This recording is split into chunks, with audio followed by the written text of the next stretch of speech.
Politics. Trump-backed nominees win Senate primaries in Pennsylvania and Nebraska.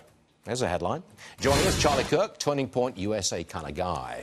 Now, generally speaking, apart from these two Senate races, would you say that Trump-backed candidates did well? Very well. Yeah, I mean, look, this idea that the Republican Party needs to distance itself from President Trump is totally incorrect. I mean, candidates that align themselves with the president, his successes and his agenda have done very, very well in these primaries. And look, I mean, going into 2018, the common thought is, oh, it's going to be a blue wave, Republicans aren't going to do well. I don't necessarily agree with that. You look at the generic ballot, it's shrinking dramatically. In fact, it's within the margin of error. It's in 3 to 5 points.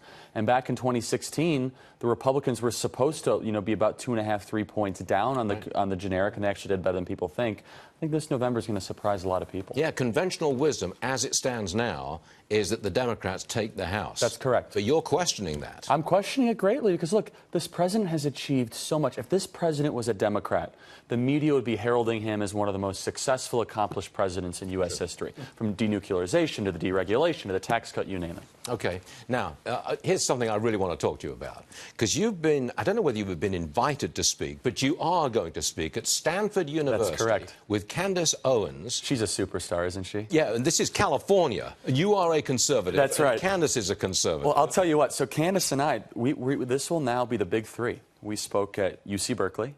We spoke at UCLA and now Stanford, all within a span of 6 weeks.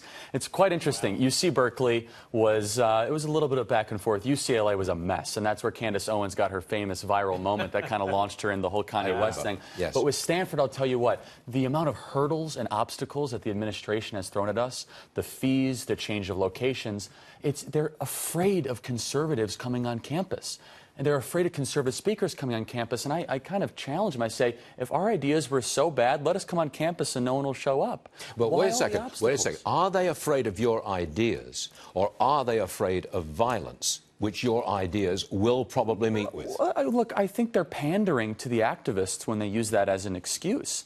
I think that they're giving these radicals a platform when they say, oh, there might be demonstrations, therefore, this viewpoint should not be allowed on campus. But it's quite interesting. Linda Sarsour, who's a far left-wing activist, had the red carpet rolled out for her at Stanford. She's speaking in a couple days. For us, we had weeks of litigation to get through it, thousands of dollars in fees. We were stalled. We had to get donors and board members involved. And finally, we got approved. And if the administration really got their way, they wouldn't want us to come at all. But college is supposed to be a marketplace of ideas where discourse and dialogue and disagreement is allowed to happen, when in reality it's really just become a leftist echo chamber, but we're changing that. I think you're winning.